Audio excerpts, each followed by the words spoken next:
Welcome to Mainstreaming Produce Prescriptions, a policy strategy report. My name is Merlene Tucker, and I'm here with my colleague, Jeff Bornstein. Together, we'll be running this Dialogue for Health web forum. Thank you to our partner for today's event, the Rockefeller Foundation. Now it's my pleasure to introduce today's moderator, Sarah Downer. Sarah is the Associate Director of Whole Person Care at the Center for Health, Law, and Policy Innovation at Harvard Law School. Welcome, Sarah.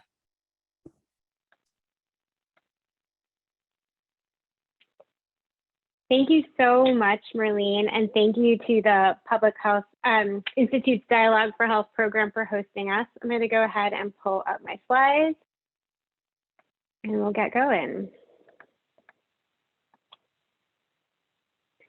All right, so we are incredibly excited to be here today and to be launching this report, which has been a year in the making. And as you'll hear today, Mainstreaming Produce Prescriptions, a policy strategy report, what we're doing here is we're laying out a framework for institutional and policy change. And that's to expand access to an intervention that we really believe is critical, produce prescriptions.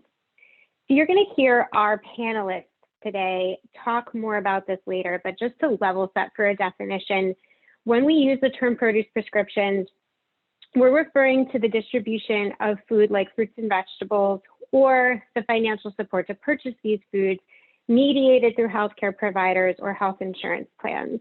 So that means there are referrals for these interventions from the healthcare system itself. And the express purpose of produce prescriptions is either preventing or helping to manage a health condition.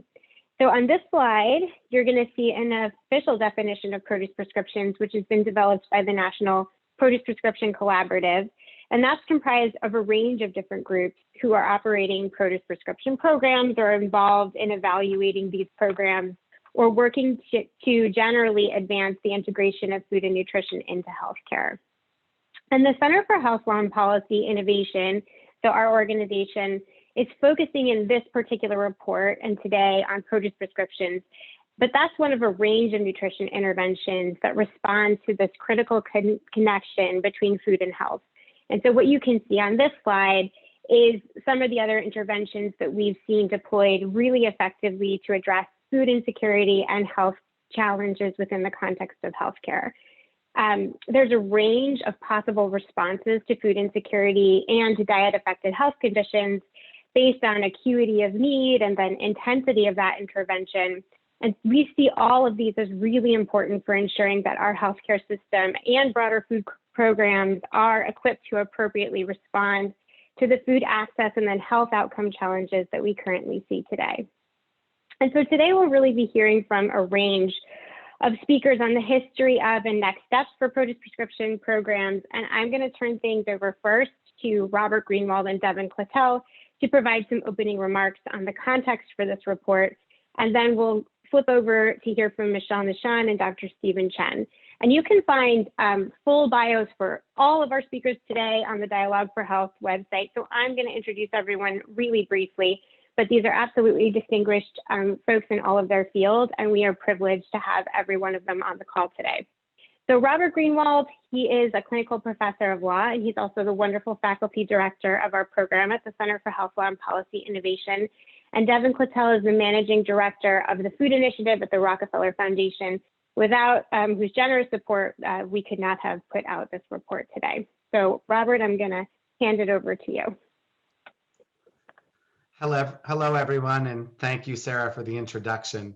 It's truly a pleasure to have the opportunity to kick off today's launch of Mainstreaming Produce Prescriptions, a policy strategy report. Before I turn things over to the speakers, I want to just take a few minutes to briefly highlight the broader context that surrounds this report in our conversation today. While vaccine rollout is accelerating, we are still very much in the midst of the COVID-19 pandemic, and we continue to see the impact it is having on the need for basic services, including a broad range of food and nutrition services. The COVID crisis has placed a financial strain on households across our nation, leading to rising rates of food insecurity. According to estimates from Feeding America, roughly 1 in 6 adults and 1 in 4 children experienced food insecurity in 2020. These are some of the highest rates of food insecurity since record keeping began. The COVID crisis has also shown a harsh light on the impact that diet-related health conditions can have on overall health outcomes. Research has established that individuals living with diet-related health conditions experience a far greater risk of poor health outcomes from COVID. And this has serious racial justice implications, with Black and Latinx patients being twice as likely to die from COVID as their white counterparts. The past year has truly brought home the importance of food as medicine services, both as part of the COVID response and as part of an overarching strategy to establish more equitable and effective health and food systems in the United States. As you'll hear about today, we have made some real progress towards expanding access to food as medicine services. States such as North Carolina, Massachusetts, and Oregon have received approval of waivers that expand the range of nutrition services available to Medicaid participants. Recent legislative and regulatory changes have provided Medicare Advantage plans increased flexibility to provide meals, food, and produce to chronically ill enrollees. And the most recent Farm Bill set aside up to 10% of the funds in the Gus Schumacher Nutrition Incentive Program, otherwise known as GUSNIP, to support produce prescription programs, creating the first federal program specifically dedicated to this intervention.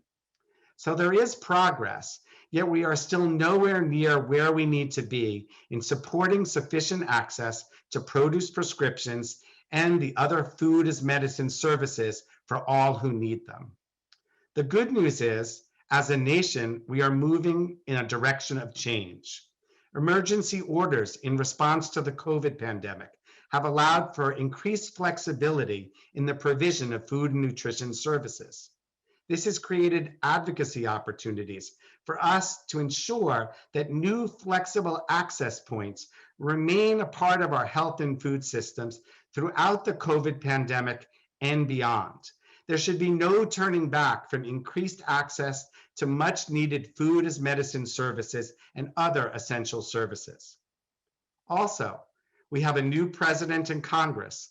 This too creates opportunities to advance food as medicine laws, policies, and programs that recognize the vital role that these essential services play in improving health outcomes, reducing health inequities, and reducing healthcare costs.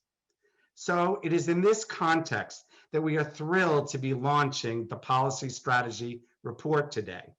It provides a roadmap for federal, state, and institutional policy reforms that will mainstream a critical food as medicine intervention, produce prescriptions. So finally, we are incredibly thankful to the Rockefeller Foundation for the support we have received in researching and producing this report. The foundation is a leader in the field and truly understands the urgency of this effort. I now have the pleasure of inviting Devin Clattel, Managing Director of the Food Initiative at the Rockefeller Foundation, to say a few words about how this report fits into the broader food initiative work of the foundation. Thank you. Thank you so much, Robert. And let me just start by expressing my deep appreciation and gratitude for your team at Chilpy and the larger community of stakeholders that I know you all engaged over the last year or so as you put this report together. It represents a tremendous amount of work and focus on an area where we see a lot of opportunity, and we're so thankful that you all invested the time and excited to be releasing the report today. At the Rockefeller Foundation, our food initiative seeks to build a food system that nourishes both people and planet. And I think, as Robert just described so well, it's clear that we have a lot of work to do to get to a food system and a health system that are really nourishing people. And in particular, we focus on work that can increase diet quality around the world and can increase equitable access to healthy food for all households and families here in the US and globally. And as we looked at the domestic landscape here in the United States in particular, we felt that, frankly, we're past due for integrating nutrition incentives and nutrition into the health and the healthcare system here in the United States. And that leaders in the health and healthcare space really had a unique opportunity and a unique motivation and frankly, a unique responsibility to take an active role as partners in increasing access to healthy food, particularly for communities and households that have been disproportionately affected by the negative costs of the food system and suffer from diet-related disease. And so as we set out to take on this work, we looked at a number of programs and made the decision to focus on produce prescriptions, in part because we thought they had the potential to really reach a broad swath of the American population, to reach millions of households, and were perhaps under-resourced or under-researched compared to some other more mature programs in the field, including medically tailored meals, which, as Sarah noted, are a key part of increasing diet quality here in the US.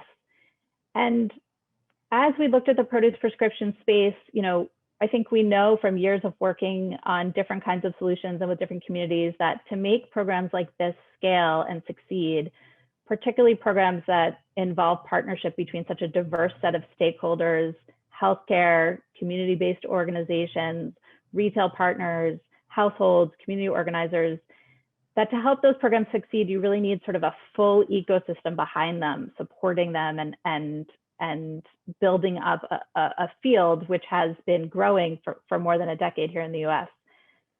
So as we look at sort of Rockefeller's portfolio, we've really invested in 3 areas.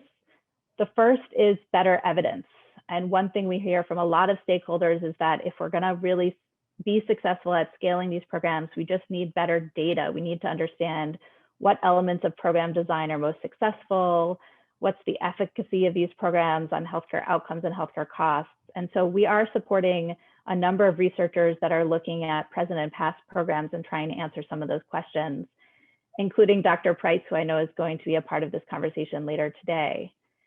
The second area we're trying to support is what we call better infrastructure. And that's partially supporting programs that are operating produce prescription initiatives on the ground, doing that incredibly hard work of making these programs, executing these programs day to day. And we know that without those programs, we wouldn't be reaching anyone and we wouldn't have any data to analyze. So we're incredibly grateful to those partners. And also communities of practice of practitioners that are starting to come together and think about how to overcome some of the bottlenecks to scale. And I know that some of these issues are touched on in the report that we'll be discussing later today. And then lastly, but perhaps most importantly for the long term, we really wanted to support better policies that did a better job of supporting the integration of nutrition incentives and nutrition education into the healthcare system. And that's where I think this report and the work that Chilpi and the broader community have done will be so transformational. I think this report really represents a huge step forward in our understanding of the policy and regulatory tools that exist today to support some of these programs and some of the changes that we can make in the future as this field continues to grow and scale. So again, I just want to thank everyone for joining today. I want to thank everyone who contributed to this report, and I am excited to hear from the panelists and to have folks read and benefit from and really take in all the work that's being presented today. So thank you, and I will turn it back over to Sarah. Thank you so much, Devin. And so much gratitude to Rockefeller for all that you have done to support this. And now we're gonna turn it over to Michelle Nishan and then Dr. Stephen Chen. And Michelle we're gonna hear from him regarding the origins and the incredible growth of the produce prescription movement. He is a chef, an author, and food equity advocate, and the co-founder and board chair of Wholesome Wave. And in his work at Wholesome Wave, he really has had an opportunity to work with an array of produce prescription programs. And so he has a really nice sort of bird's eye view and in the field view of what's happening on the ground in terms of strengths and challenges. Then we're going to turn it over and hear from Dr. Stephen Chen, who will give an overview of the current research and the healthcare case for produce prescriptions. And he is the Chief Medical Officer of All in Alameda County, where he's leading the scale and spread of a food as medicine initiative across the Alameda County health clinics, health systems, and food systems. So without further ado, Michelle, you can go ahead and take it away. Thank you, Sarah. I really appreciate that awesome introduction. And again, tremendous thanks to you and the team at Chilpy and to Rockefeller for bringing real life to something that we've seen sometime as a movement that's been growing over the last decade. I co-founded Wholesome Wave in response to my own journey as a father with two of my children living with diabetes. As a chef with both knowledge and income, the lifestyle changes necessary to ensure their best chance for health and longevity were achievable for me and my family. But for the family of four who runs out of SNAP benefits mid-month and has $3 for dinner for all four people, wasn't so achievable. So Gus and I co-founded Wholesome Wave on the belief, next slide, please, on the belief that poverty should not be an obstacle to people making healthier food choices. So we started by doubling SNAP for fruits and vegetables when it was actually illegal, but we had the late, great Gus Schumacher to help us overcome those obstacles and create a movement. And we did that by working with community-based organizations who really knew these unique challenges and already had trust of their communities in the place that they both called home. And really kind of launched these concepts. It was during that journey that we launched the concept of produce prescriptions based on utilizing the existing infrastructure and stakeholder relationships for drug prescription programs, but to replace the drugs with food. Next slide, please. We all know about the food insecurity we face today. Now over 60 million Americans, if we include those that are undocumented. 1 in 3 Americans are obese. Diet has long surpassed smoking as the #1 killer of Americans, and diet-related disease costs at last count cost our economy $1.4 trillion in treatment, therapy, and lost productivity. So we love this idea of the produce prescriptions. Next slide, please. And really decided to launch it with the full power and infrastructure of the existing system. The idea, if we provide food and professional medical advice in advance of a diet-related disease, can we prevent it? Or can we improve the management and reduce the risk of expensive therapies and death for those who already have a diet-related disease? So we piloted with 8 federally qualified community health centers in the greater Boston area with CAVU in 2010. And then between 2011 and 15, next slide, please, we were able to proliferate by providing seed funding and technical assistance into 10 states, Washington, D.C., and the Navajo Nation through talented groups like DC Greens, COPE, and so many others. What we saw in the early days that we could collect a variety of health outcomes, that we could see that people reduced BMI, that they reduced hemoglobin A1C, that they increased their consumption of fruits and vegetables. A lot of the challenges that we face, though, were donor-led. If a donor didn't want to measure for A1C, we didn't measure for A1C. If they didn't believe BMI was a reliable source of data to prove that an intervention was working, we wouldn't measure that. As you'll see in this excellent report that Chilpy has prepared, a lot of these challenges of lacking unified focus on research and metrics is something that continues to be faced today. But no matter what, over that 5-year period, we saw consistent results where we were measuring whatever the donor was asking us to measure. Next slide, please. As we fast forward to now in 2020, this is a map of a recent field scan that DIESA Enterprises completed in partnership Wave that show close to 100 produce prescriptions that meet the National Produce Prescription Collaborative definition, produce prescriptions in over 30 states. and many in BIPOC communities led by BIPOC-run organizations in nations like COPE and Dene and the Navajo Nation. I think as we move forward with this work, in the light of everything that's happened with the deaths and the hospitalizations faced by BIPOC community members relative to COVID-19, that we need to make sure that we're focusing this work with a real racial equity imperative moving forward. How can we say that this is going to be an intervention that's going to be able to improve the lives of millions in America through existing healthcare system and innovative use of public funds, if it's not providing services for those who are most in need in ways that meet them where they're at? So I think the report speaks to all of this. It's exceptional. You're going to be really excited to see these results. Again, I want to thank Rockefeller. I want to thank Chilpy for the exceptional work. This is going to be transformational, and we're looking forward to this movement becoming a reality for everybody who lives in this country, regardless of race or income. Thanks again, and I'm going to turn it back over to Sarah.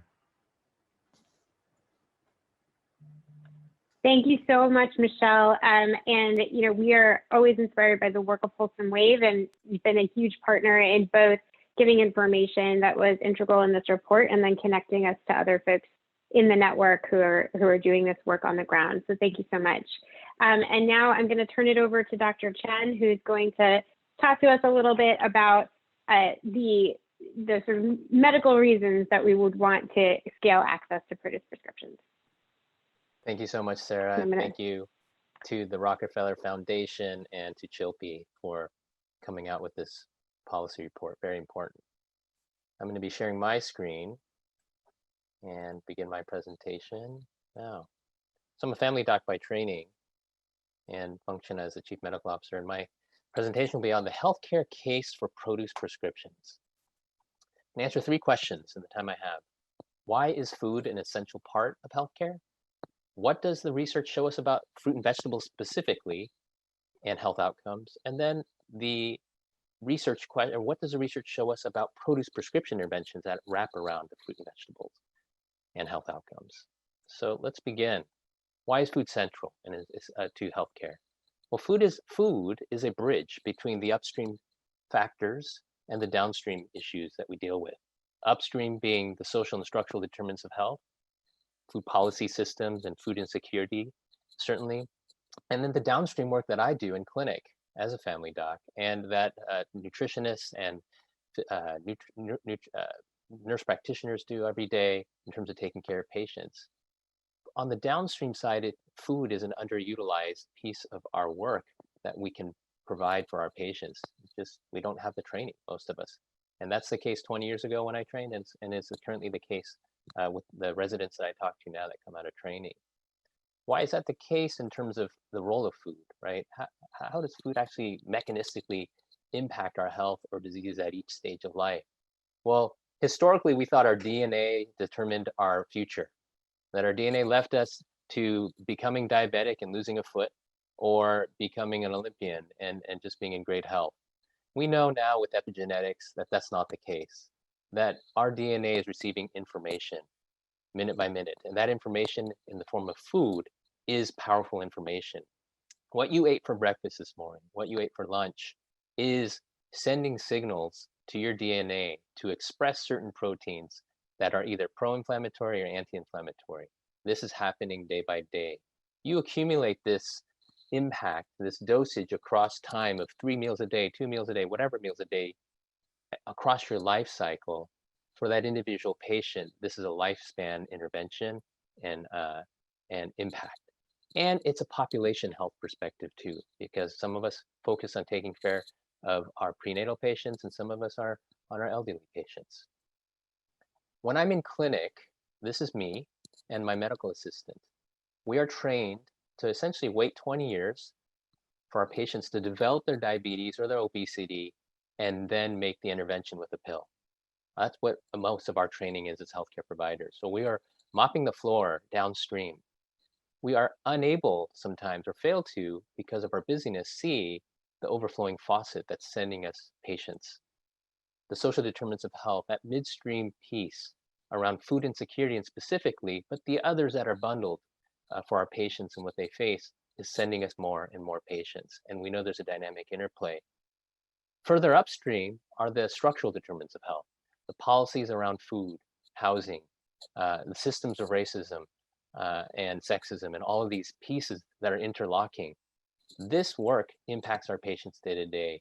Food plays a role throughout this dynamic, and there's a great opportunity here with produce prescriptions in particular. Just to take one of the social determinants of health, food insecurity. Food insecure patients have a twofold risk of developing diabetes, 200%. So if I'm food insecure in this blue line versus someone who is food secure on the red line, over 11 years, there's a 200% increase. So there's a direct relationship. It's not just a upstream issue that has no consequences on my patients. It is clear and present to their physiology and their health and disease conditions. Food itself is killing too many of us. This is a really important opinion paper that was put out, but it was based on this science of 26 years of looking at data to say, of the various risk factors, dietary, tobacco, what's the impact on mortality? And we are showing through this, or this study is showing that dietary risks top tobacco use and are killing 500,000 people a year. So food insecurity, nutrition insecurity, a key piece to this for some of the epigenetic reasons and also the structural reasons.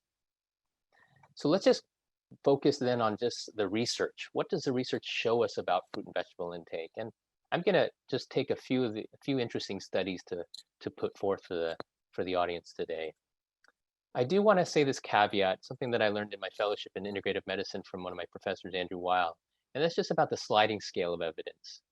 And it's simply this: the greater the potential of a treatment to cause harm, the stricter the standards it should be to be held for efficacy.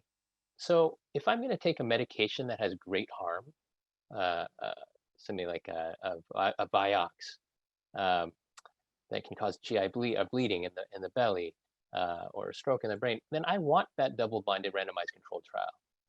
I don't need a double-blinded randomized controlled trial for broccoli, and if I'm going to make that recommendation for my patients. So I think we just have to contextualize the research piece and where we want to invest and put funding. And I really appreciate Devin's point about funding the work and the research around design and actually how to make this doable in our communities of need. So I want to share another piece of research. This is a systematic review. It's two pieces of two papers here around dosage. The more fruit and vegetable intake, the actual fewer deaths. So 2, 3, 4 servings a day, you'll see a drop off in mortality. When you pull these studies together, that essentially is saying with one serving, a half cup a day of fruit and vegetables, you can decrease mortality by 5%, all-cause mortality by 5%.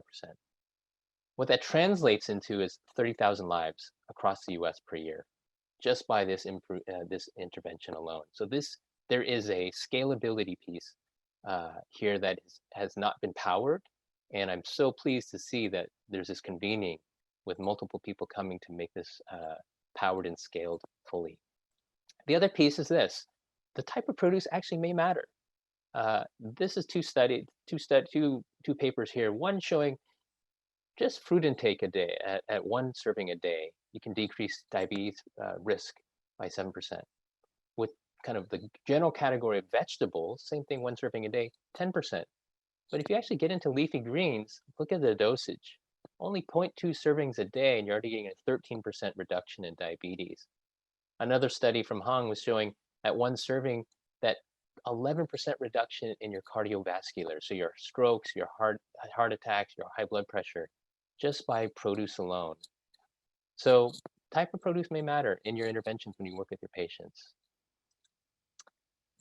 And I'll close out with a few points on the interventions themselves. When you bundle all of this work in real life settings and you're making this work with your communities of need, we have a number of studies that are happening that are showing various impacts on health outcomes.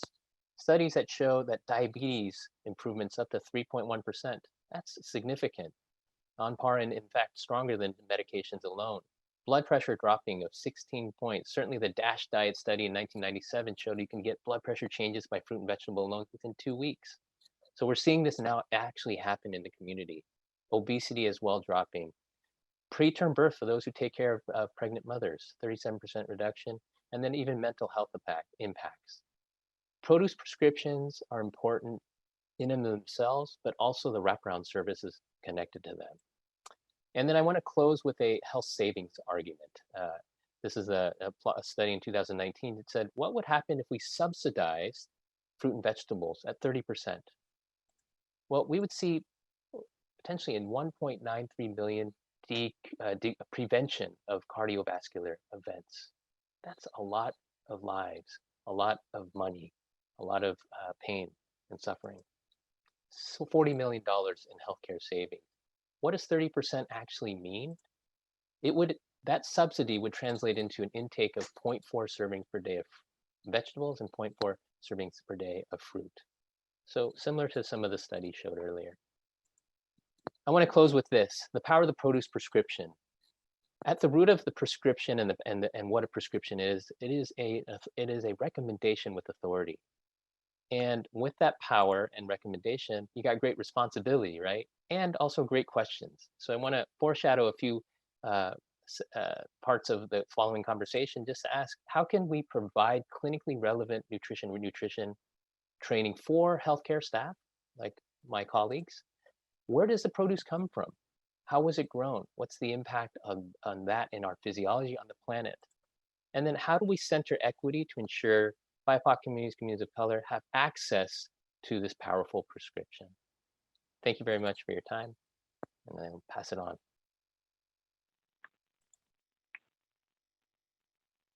Thank you so much, Dr. Chen. That was wonderful. And, for all of the reasons that Michelle and Dr. Chen just described, produce prescriptions have incredible potential as a strategy for, improving health outcomes in the US and doing it in a cost-effective way.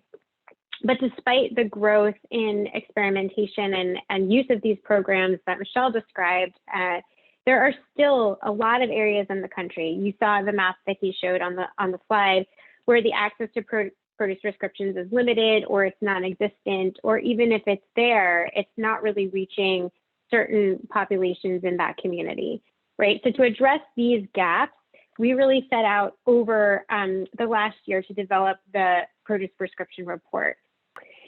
So our goal in developing this report really was to create a series of policy recommendations to expand access for individuals who need them most, right? So people who are living with or at risk for chronic conditions and then have some resource challenges.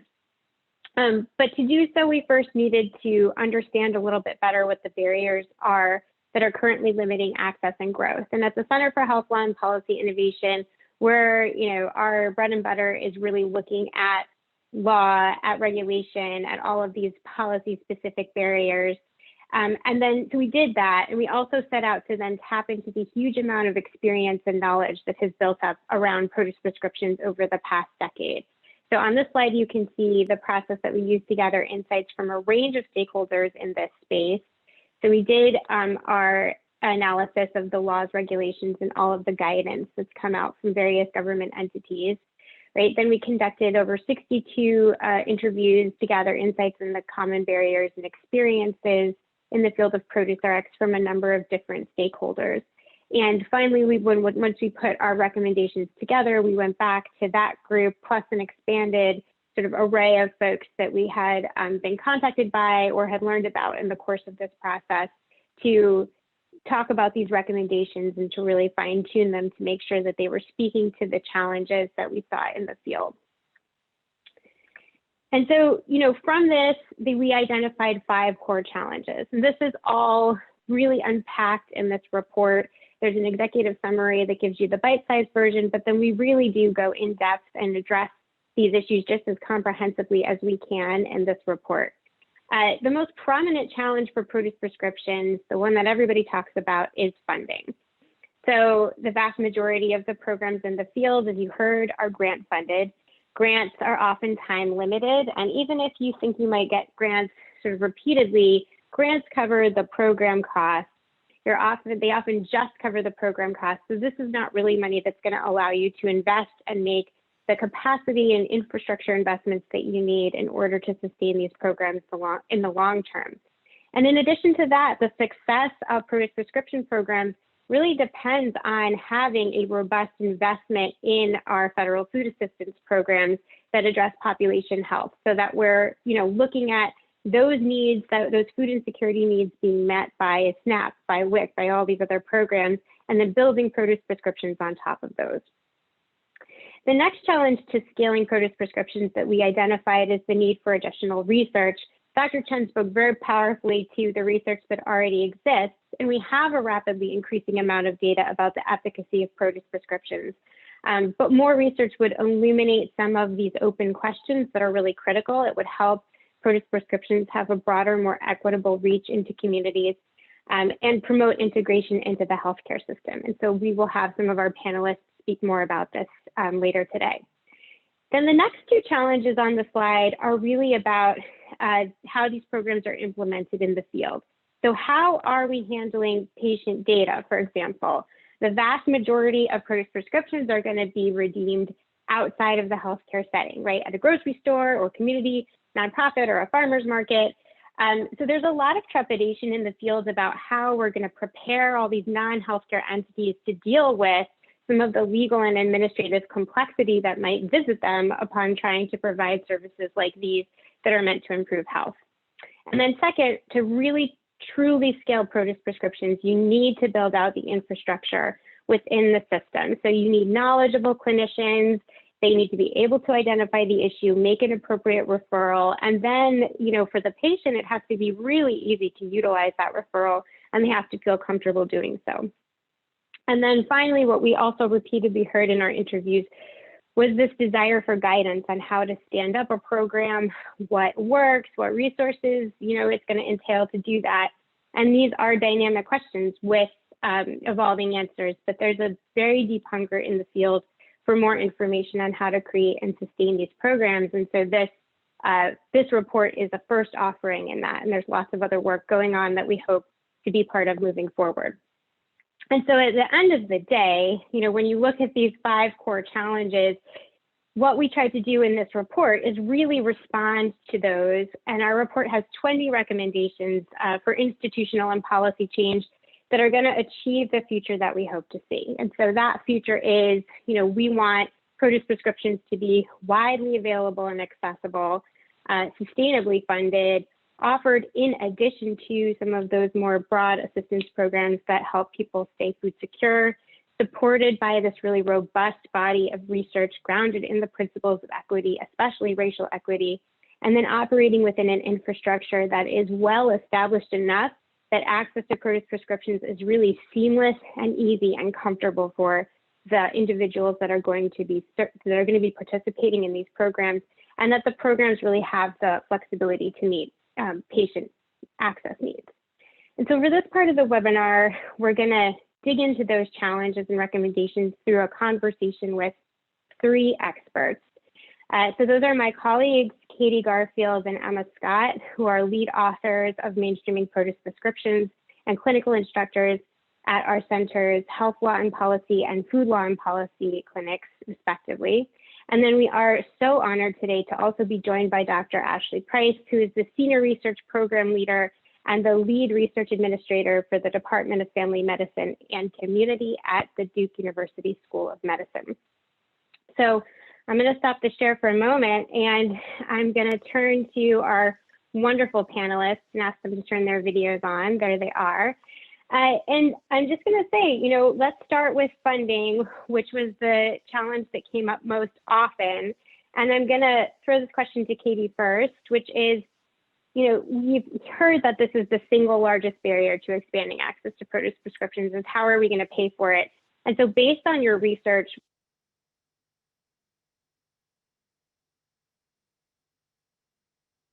what role is the healthcare system currently playing, and what role could it play in establishing secure funding for produce prescriptions? Absolutely. Thank you, Sarah. And thank you to all of our presenters so far who have spoken so powerfully on these issues. So as Dr. Chen really laid out so beautifully, there's this really strong healthcare case for connecting patients to affordable, healthy produce, right? We know that rates of chronic disease like diabetes, hypertension, and cardiovascular disease are high across the country, and particularly high in our Medicaid and Medicare populations. And we know that those conditions are driving health outcomes, patient experience, and healthcare costs.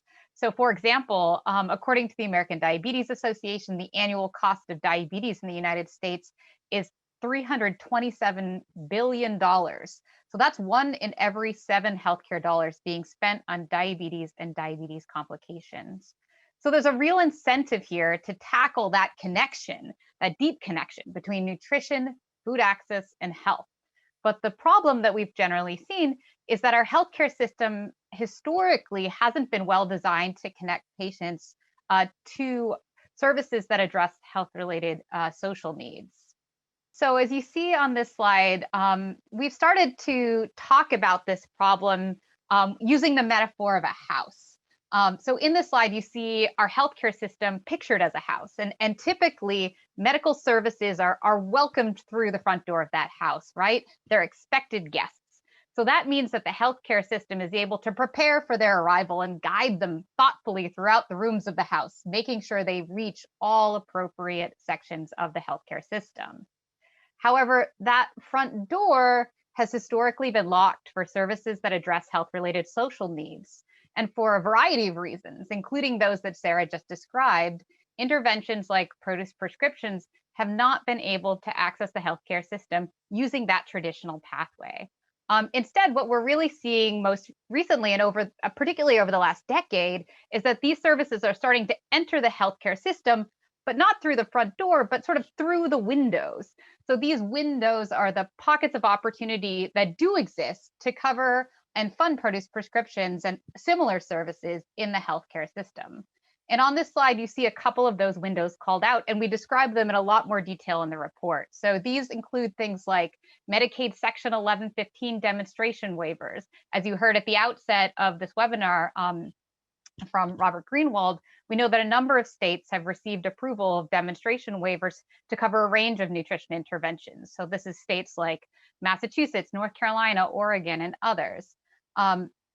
These windows also include regulatory flexibilities in both the Medicaid and Medicare systems. So in Medicaid, we see things like in lieu of services, value-added services, and activities that improve healthcare quality, all of which are sort of regulatory flexibilities that let Medicaid managed care organizations choose to cover additional services like produce prescriptions. And similarly, in the Medicare Advantage system, we're seeing new flexibilities like special supplemental benefits for the chronically ill that, again, allow plans to choose to cover additional services like produce prescriptions. And those windows are all really critical first steps, right? They are providing new funding and partnerships for produce prescription programs and similar services. But I think it's really important to acknowledge that they have serious limitations. They're limited to specific plans, specific states, and often small pots of money. And as a result, relying on these windows and these windows alone is creating a fragmented landscape in our healthcare system, where access tends to depend on your geography, health plan, and healthcare provider. So given that landscape, what we heard in our data gathering, we really decided to put forth 2 fundamental sets of recommendations about the role of healthcare in expanding access to produce prescription services. First, we do think it's fundamental that more health plan states and healthcare providers take advantage of those windows. By encouraging uptake of things like in lieu of services authority, we can make important progress in expanding access. However, we also recognize that if we want to create the sort of widespread equitable access that we've been talking about today, produce prescriptions ultimately will need to go in through that front door. So we also recommend that produce prescriptions be built into baseline benefits for programs like Medicaid, Medicare, and the VA. And so the first 2 recommendations of our report really outline a number of pathways to trying to achieve that goal, including regulatory change, legislative change, or utilization of large-scale demonstration projects to achieve that goal. Thanks, Katie. And I'm sorry for everyone who had a little trouble seeing that slide. This is the challenge of Zoom webinar, and I couldn't make it bigger. So, but hopefully you got enough of the point about the way that we're sort of developing and evolving our healthcare system over time, and that it's not ideal. And then, thinking about the healthcare system and then how it interacts with all of these other systems that we have in place, I'm going to turn to Emma, right? Because we already invest quite a bit of money in nutrition assistance for certain populations in the US. So how do produce prescriptions fit into those programs? And are there opportunities to really advance access to produce prescriptions through some of those channels as well? Sure. So I'll start with talking about the two opportunities to support produce prescriptions through food assistance programs that are administered by USDA and that we really highlight in the report. So the first, as was mentioned earlier, is the Gus Schumacher Nutrition Incentive Program, or GUSNIP, which is currently the only dedicated source of federal funding for produce prescription programs. So this program has been around since the 2018 Farm Bill, and it's made about $4.5 million available for projects each year. So this funding we see as providing an opportunity to really jumpstart or level up produce prescription programs. So in the report, we do recommend that funding for this grant program should continue. And although in the long term, we do want to see the healthcare system provide more sustainable funding, as Katie was just talking about, we're not quite there yet. And I think we're unlikely to see that full transition completed in the next year and a half, which is about the window that we're looking at for policymakers. We'll be deciding what goes into the next Farm Bill. But as we continue this funding, we do want to make sure that it's strategic. So while this opportunity continues to exist, we want to be thinking smart about how the money is invested. So in the report, we also recommend increasing funding for the program, but then focusing that funding in two ways. So first, the grants need to be larger to really support the robust research and evaluation that are needed to move the field forward. Currently, the grants are up to $500,000 and they're stretched over 3 years. And then of the grant, only 25% can be spent on administration, which includes evaluation. And we really heard in our stakeholder interviews that this amount is not really sufficient to cover their research activities. So we recommend that the amount increase to help support the kind of impactful research that is needed in the field. The second way we were thinking about targeted funding is for programs that are reaching patients that otherwise wouldn't have access to these programs. So for example, some programs will set up mobile clinics or mobile markets, which are really great solutions to reach patients that otherwise wouldn't have access to these services. But these kinds of solutions can be really expensive. And so more money should be available to fund these kinds of projects.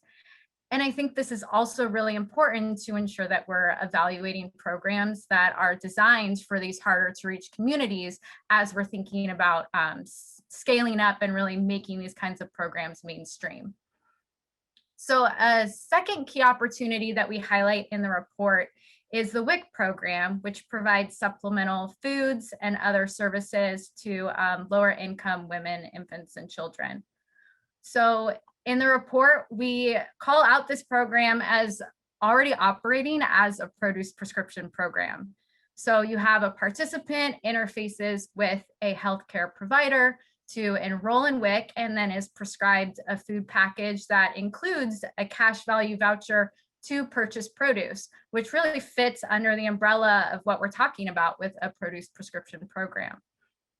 But then once we name that benefit as a produce prescription, we raise the question of whether it's enough to see the kinds of health impacts that we would hope to see from a produce prescription.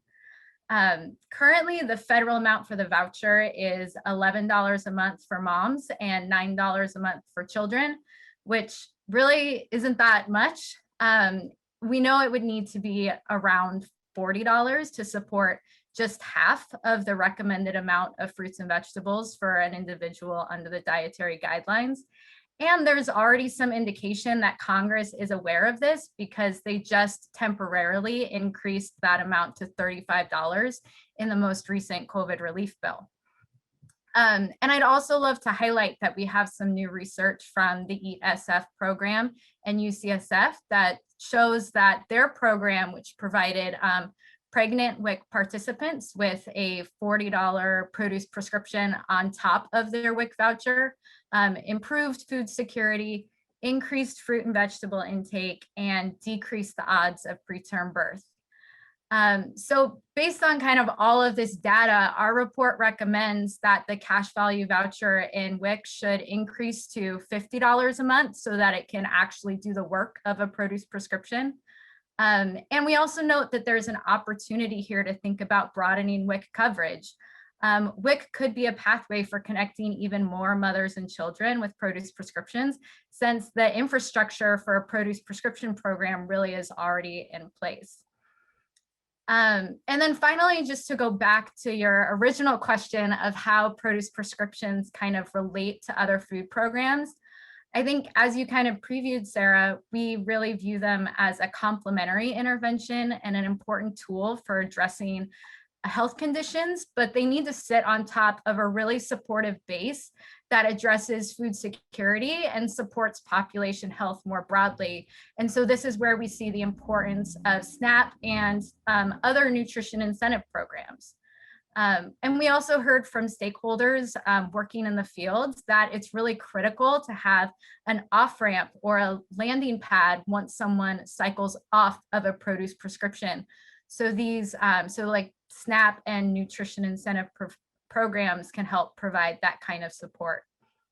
And then the final thing I'll say is that even though we have this kind of baseline, we do note in the report that the current SNAP allotments really aren't enough to support a household's fruit and vegetable needs. And that nutrition incentive programs also aren't available in every community. So we do recommend increasing that general SNAP allotment so that it better reflects a household's food spending needs, and also that we work on making nutrition incentives available to all SNAP participants. Awesome. So hearing a lot of themes from Emma and from Katie that we want these programs to reach the people that need them most, and that there are a variety of ways that we're doing that, and maybe not the best ways. And then from Emma, in particular, you mentioned evaluation a lot throughout your remarks. And so turning to our research expert on the panel, Dr. Price, we have heard over and over again that research can play an important role in promoting these policies and supporting access. We heard from Dr. Chen a little bit about the initial research, and I know that you know it very well. So as we do more work to expand this evidence base, what questions do you think researchers should really be prioritizing as they build that evidence base for produce prescriptions? Yeah, so I think early research was really focused on this idea of proof of concept, right? Like we want to know whether or not if you provide access and increased purchasing power to patients, will they actually go buy nutritious foods? And so I think that's an important metric that's going to stay critical as we evaluate these programs on a bigger scale. But in part, I think as we talk about funding for research and just the structures of these programs, what's happened is we have a lot of research projects on many different types of programs, which all have a variety of design. And so thinking about program design and evaluating and researching sort of what are the best practices in program design are going to be really important. There's no problem with adaptations to an evidence-based program. Actually, research and life, it doesn't exist in a vacuum. And so addressing how different communities may need to implement produce prescription programs differently is I think a critical part of the research. But it does mean that we have to start asking questions both about the mechanism of delivery. So some of these programs are tied to grocery stores, or maybe they're food boxes, or they're farmers markets. Those may work in certain communities and may not work in other ones. And we have to sort of figure out what is the best mechanism for the delivery of the program itself. And then Dr. Chen mentioned dosage, and I think that's a critical piece that, because of the kinds of evaluations being smaller scale and several individual ones, we haven't really pinpointed what is the dosage piece, how much of an incentive is really enough to see some kind of change. And then I do think, along with program design, we need to sort of think about what are the concepts that are needed as far as education. So research on produce prescriptions also suggests that just because someone buys more fruits and vegetables doesn't necessarily mean it's going to have an impact on health outcomes. We also know that the diversity of the fruits and vegetables that a person actually consumes matters for health outcomes. And so, you know, how do we provide education and within the program limits and is that necessary for the programs themselves, I think are things from a program design perspective that we really need to start asking a lot of questions about.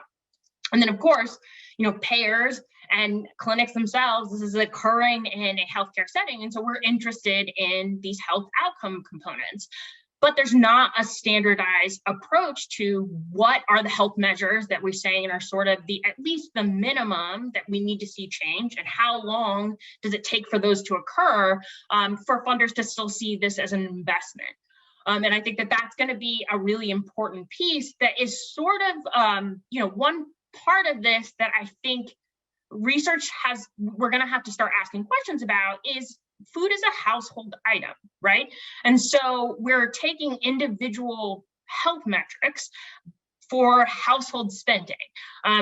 Plenty of research on food assistance for families suggests that, you know, for especially we see these mothering concepts, right? So like I've now provided more food, but really I'm only going to give it to my children. I'm not necessarily giving it to myself.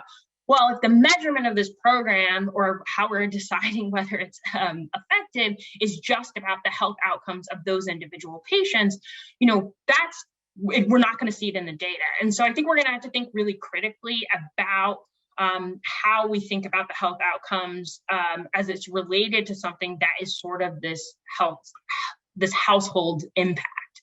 And I think that's going to be a challenge for research, but I think it's sort of an opportunity too. And just to follow up a little bit, because this has constantly tripped up a lot of both the health system entities and the sort of community-based programs that want to do this work, about the data piece, right? Because you mentioned a little bit about, you know, this is what health systems want to see, what metrics should we be collecting? You know, do you have concerns about that data piece, both from the perspective of, you know, what patient data is floating around out there, but also, you know, how do we really get the data we need to evaluate the efficacy of these programs? Yeah, I think when we're looking at evaluations of these programs, there are a couple sort of barriers to, I guess, the most robust kind of programs that we could have out there. You know, a lot of these right now are implemented by community-based organizations and paired with smaller clinics, or even if they're paired with bigger clinics, there's a huge administrative burden to collecting a wide swath of health outcomes data. And it looks different from clinic to clinic to clinic. So if you're implementing this across a variety of health systems, you know, what can we identify as sort of the standard metrics that reduce sort of the evaluation burden?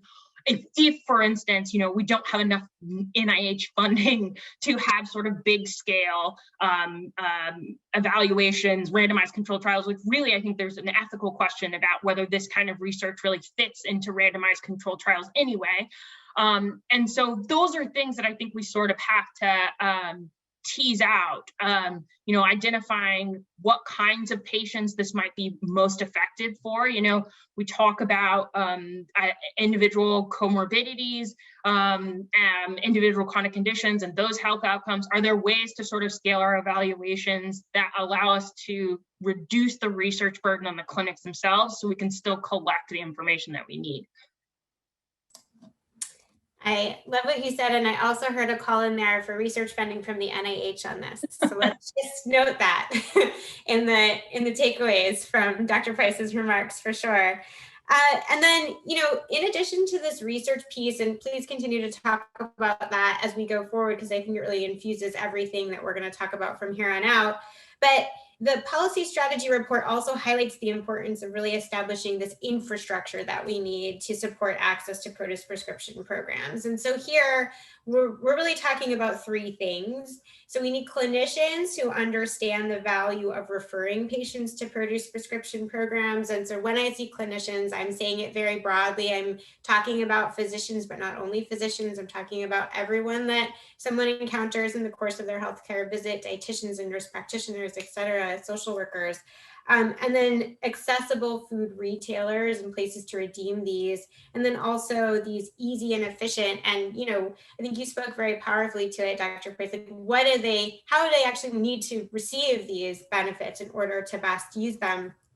So what do you all see as some of the biggest opportunities to establish that infrastructure that we need for folks to access produce prescriptions? And I'll let anybody take that who would like to.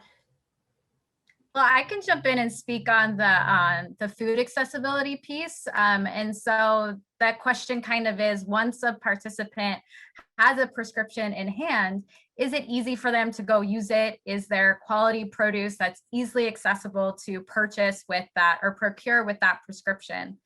And, you know, in some areas of the country, in many areas of the country, the answer is still, unfortunately, no. And so then we on our team are asking, so what role can policy play in changing that? And so under a prior presidential administration, there was a big focus on eliminating food deserts that culminated in the creation of the Healthy Food Financing Initiative. And so parts of that program still exist, but it's been deprioritized. And not all projects under that initiative were successful. But we did learn a lot through that initiative and since that initiative about how to better ensure that these types of projects are community driven and really set up for success. And so one of the things we do in the report is highlight 8 programs across federal agencies that provide financing that could support the establishment of more healthy food retail. And we call on the new administration to bring these programs together in conversation with food industry researchers, retailers, and other stakeholders to really reimagine what a coordinated response to this need can look like at the federal level. And we also want them to collaborate with produce prescription practitioners to determine how this growing field can be a part of that endeavor, both as a beneficiary, but also as a driver of change. And then I guess the second piece is, how are participants actually redeeming their prescription? So, and I'm thinking a little bit more of the transaction mechanism. So is it a physical voucher that they take to a store? Is it tied to a loyalty card? Is it a barcode that gets scanned in? And these are design questions that are going to impact a participant's experience of a program. But will also determine the kinds of transaction technology that's needed, which retailers are able to participate in the program. And so this is something that we highlight as an area for additional research on the design front. And I think it's a good opportunity for produce prescription programs to work with retail partners in the community to figure out what's going to work in their stores and with their clientele. Yeah, one thing I would say about the design and delivery piece is that this is part of why it's important to have sort of community engaged research pieces here. You know, the participant experience is incredibly valuable. You know, the reason why the modernization of SNAP was successful was because this idea that you reduce some of the stigma associated with SNAP previously. Well, if we set up a system for these kind of incentive programs that again adds some kind of stigma because either a grocery store clerk doesn't know how to use a mechanism, they're calling people over the phone. Those are missed opportunities, I think, from a research perspective, if we don't pay attention to this this patient experience part. And I think when we think about scaling the infrastructure, that's going to be something that, you know, funders are going to have to incentivize researchers to care about that kind of piece. And so I think that that's sort of a challenge as when we think about the greater research approach to these programs too. And I'll just jump in to round things out here, because I think we've heard about the retail side, about the patient side, and I just want to call out some of the infrastructure needs on the healthcare side. So I see the healthcare system as really having two big infrastructure needs with respect to produce prescriptions. First, one that we heard a bit about from Dr. Chen earlier today, which is this idea that we need healthcare providers who really understand the value of produce prescriptions and receive adequate nutrition education. And then we also need systems in place that allow healthcare providers to successfully partner with and make referrals to produce prescriptions. So in the report, we address both of these items, and we strongly recommend that healthcare providers receive more formal nutrition education. And we suggest that education needs to not only include just an understanding of the role of nutrition in driving disease, but also on practical skills. How does the healthcare provider do something about it? So this means making sure that across the healthcare team, there's an ability to screen for food insecurity and nutrition issues, provide some basic counseling, and make referrals to responsive services like produce prescriptions. And just to give a quick example here, we know that the vast majority of medical schools do not provide even the minimum 25 hours of nutrition education over the course of 4 years. And we see similar trends across the spectrum of healthcare providers, among dentists and others. And so many healthcare providers end up feeling poorly equipped to address these issues. And there are a lot of different pathways for change here that we call out. Things like changing accreditation standards, making sure that licensure testing exams include questions about these items, and that continuing education modules are available, or that requirements are in place to really incentivize bringing more attention to nutrition issues. And additionally, there's that healthcare systems piece. So training healthcare providers is an important first step, but we also need to make sure that we create an environment that lets them effectively partner with and make referrals to social service providers. And as we heard a little bit about earlier, a big barrier to this can be current confusion around things like the application of HIPAA and other patient privacy laws to social service providers. There are literally thousands of pages of regulatory and sub-regulatory guidance around HIPAA, but so little of that information specifically talks about partnerships between healthcare providers and social service providers. So therefore, we also recommend that HHS provide more detailed guidance to support produce prescription programs and healthcare partners as they try to navigate those really complex healthcare compliance issues. Thanks, Katie. And I want to follow up on that particular piece of the, making this all making access to produce prescriptions depend on this very complicated healthcare system working appropriately to get access to these services to the patients who might need them most. And think about it over the last year, the COVID-19 crisis has shone this spotlight on a lot of the inequities in the US healthcare and food systems. And so when we think about produce prescriptions, what do we have to be most concerned about here? If we're extending access based on sort of health insurance or access to a particular provider, we're going to leave some folks out. And also, is there a risk in sort of depending on this provider-patient relationship to deliver these services? And do you all have concerns about that? And if so, sort of what are you thinking about this? Well, I think from a research perspective, we are going to have to tease out the role or the potential for health inequities to sort of not create differential effects for this mechanism, because the idea of produce prescriptions is that you can also sort of exploit the interpersonal relationship between a provider and a patient.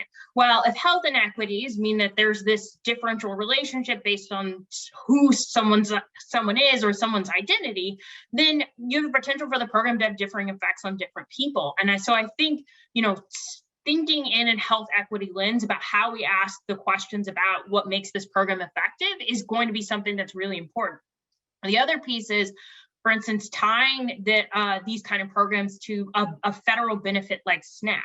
So one of the things we saw was very low uptake among Latinx individuals, despite the clinics serving a large number of Latinx individuals. Part of that, we think, is because it's in mixed citizenship households, further questions about SNAP are something that individuals might be concerned about. And so you have to be thoughtful about making sure that you don't leave out a community because perhaps the most efficient way to deliver the program does sort of also exploits an already existing health equity question. And I'll just jump in to expand on that. When we think about not only the federal systems like SNAP and the direct patient-provider relationship, I think we also have to think about insurance coverage issues that could come into play here as well, and think about how those policies could impact access. And so make sure that we're thinking broadly when we talk about policies to improve access to produce prescriptions. So for example, we know over the last 4 years, we've seen a lot of attempts to erode coverage, especially within the Medicaid system. This has taken the form of punitive policies like work requirements and lockout periods, which have the effect of limiting Medicaid coverage for low-income populations. And so I think as we move forward, we need to keep an eye on those policies and remember that they're impacting access to services. And so we need to be promoting policies, particularly within Medicaid and Medicare, that maximize access instead of really eroding that over time. Yeah, I think just one more thing I would add is that it's important to recognize the role that produce prescriptions play in the food system and how they can impact local economies, because they're effectively increasing the dollars that are available to spend within a community. So I'd love to just call out some research that was published last month from Colorado State University and several other partners that estimate for every $1 invested in healthy food incentive programs, there's $3 in economic activity generated. And so while that's a study focused on nutrition incentive programs, and which isn't quite the same thing as produce prescriptions, I think it is helpful in that it shows the impact that these programs can have on the economy. And so we want to be thoughtful about where those dollars are being funneled.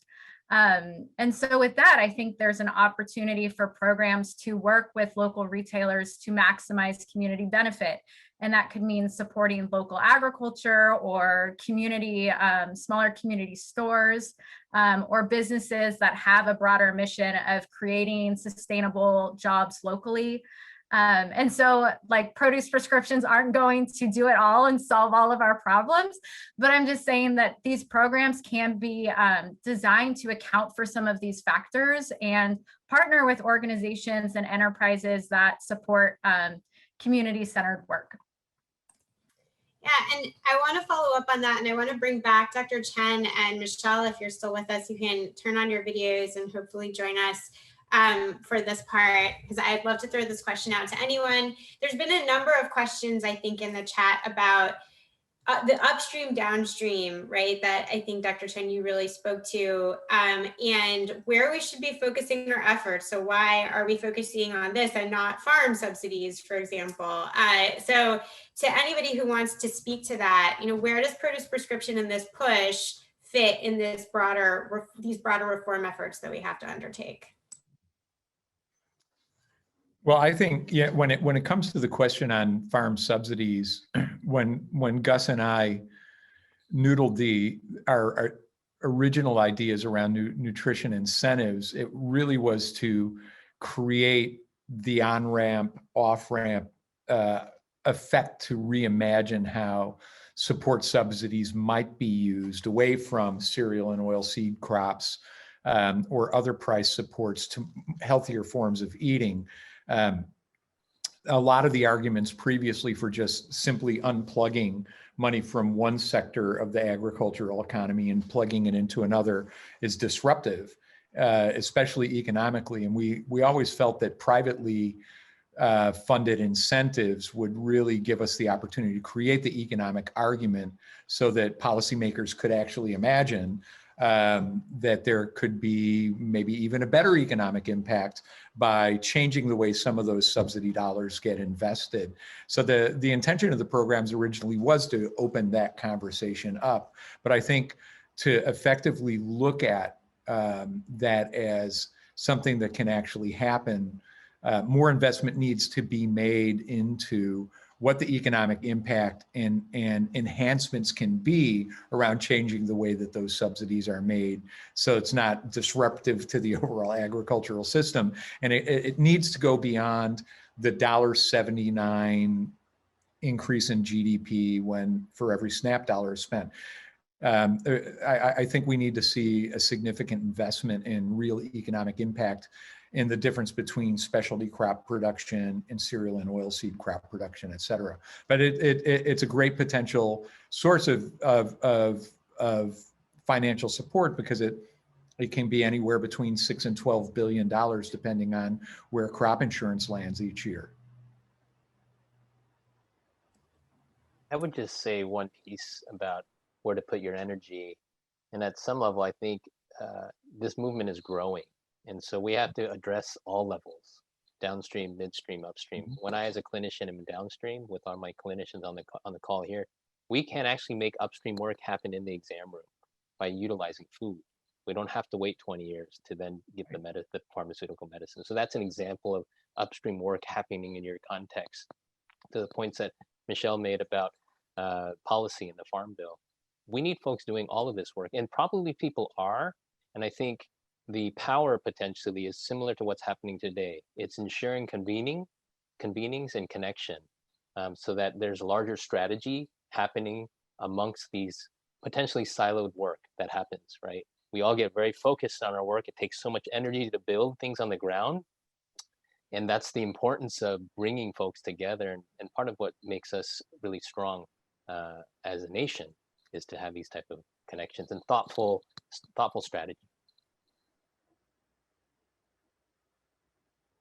And then, there's some questions also that we've received about what these programs look like. So this is all sort of policy change. What does programs look like on the ground? And I know that folks here have been involved with programs on the ground, and I would just wonder if you could speak to something that was transformative that you've seen in how that operated in a program that you were part of. Well, I think the most transformative are those few that have been as close to fully funded as what we would like to imagine. When we look at an intervention and the potential power of food as prevention, it requires more than just the food itself. The original concept of produce prescriptions was the notion of what happens when you take the power of the advice of a medical professional, the power of the knowledge base of a nutritionist or a dietitian, the incredible ability and passion of a community health worker. All of those components that exist in an environment where medications are being distributed. The way the system currently works, once somebody is diagnosed with a disease, the doctor has a toolkit of medications that can be prescribed and therapies. But for those relationships to continue, there have to be revisits. Health outcomes need to be tracked. Things are measured. Advice is changed and altered. That exists in the medical world. It doesn't exist in the food world right now. So the imagined concept was, what if we could just instead of waiting till somebody gets diagnosed and it's too late, and now you get the medicine and all of those other services, what happens if we combine those with food? But so many of those services are not included if there isn't a disease related diagnosis. So the programs that have worked the best are the ones where community health workers are fully funded to help people understand the retail environments where the benefits are used, that when they go there, they're going to be welcomed, that it's a seamless experience, that if they have any questions, they can speak to, whether it's about the food that they're choosing, if they're choosing enough of it, that those questions can get answered. And in many cases, relative to why I think the prescription and that relationship between the doctor, the nurse practitioner, the nutritionist, and the patient is so important, is that it's private. It's not, the recipients of these programs don't feel like guinea pigs. They feel like they are medical professionals trying to help them be more well. So it's one of the reasons why we think health policy is the most important part for these conversations to happen. If you look at the Farm Bill over 10 years, has an economic value of about $970 billion with all subsidies and SNAP included. Medicaid alone is $670 billion a year. There's far more resource within health policy to actually support these types of interventions than there is in agriculture policy. So it's one of the reasons why we really believe that that's where the opportunity is. And we're so excited about these report recommendations because they actually ladder in that direction. Fantastic. And we're going to go around with a lightning round. So people really have to keep it short and sweet. What is the biggest immediate opportunity on the horizon for, what would you, out of all the things that are in this wonderful report, where are you going to start personally? What would you focus on? 1115 waivers. If those could actually be standardized, because it is funded by Medicaid, if those could be standardized and we could see language in there that would encourage supporting these types of programs, that would have an immediate impact. So just to contextualize, looking at the Medicaid program that supports some of our low-income, provides insurance for low-income folks across the country, making sure that every state is using their waiver capacity to cover produce prescriptions. Got it. Who wants to go next?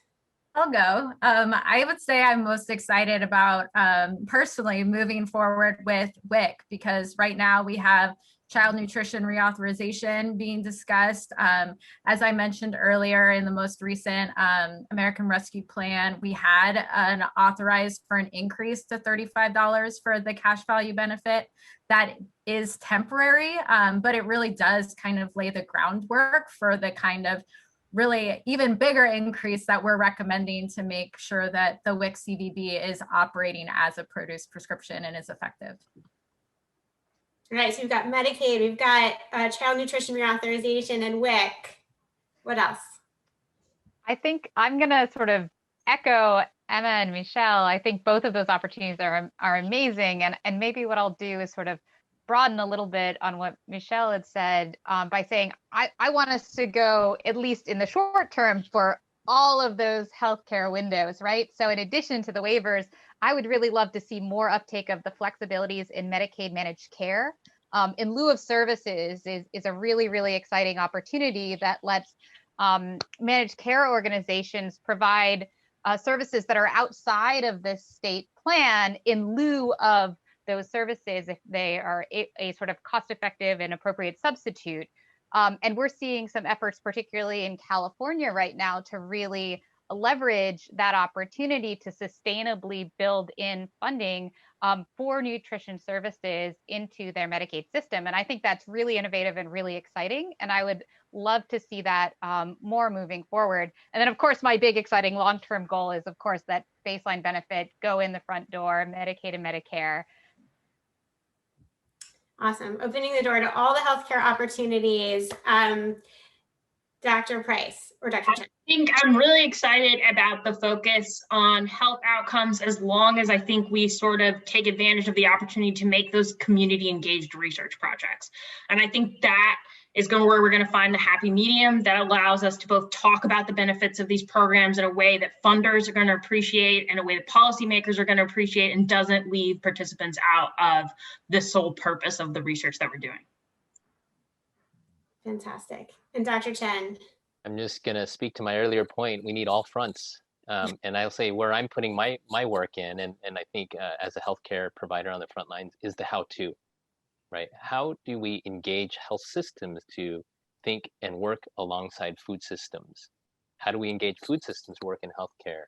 And so it's really the roadmap, the recipe, the implementation, practice of how to do this, knowing that policy is going to take time, But building the infrastructure on the ground takes time.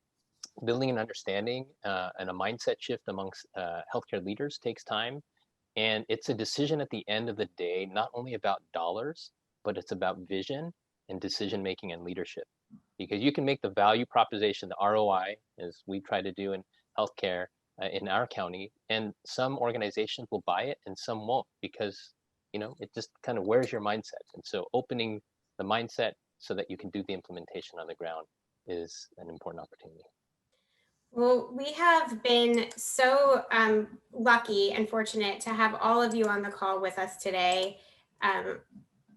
We hope that you all can see on the slide here the links to the report. They're available for download. You can also connect with us online. You can sign up for our listserv. We are going to be sending out to our mailing list regular updates about how these recommendations are taken up, how they're implemented, what are the discussions that are happening around these topics as we move forward. And again, we just really are so grateful for everybody who has joined us in this, either in providing some of the information that has come that has been so valuable in putting these recommendations together, and then also in committing to actually implementing and doing the work that everybody on this call mentioned today. We've got a lot ahead, we've got a lot to do, and I think we've got a great group of folks, and so for all of you who've been evangelized today to join us, there are lots of ways to do that, and we'll make sure that we keep you informed of all of them. So thank you so much. Thank you to Rockefeller and to my wonderful colleagues on this call for their remarks today.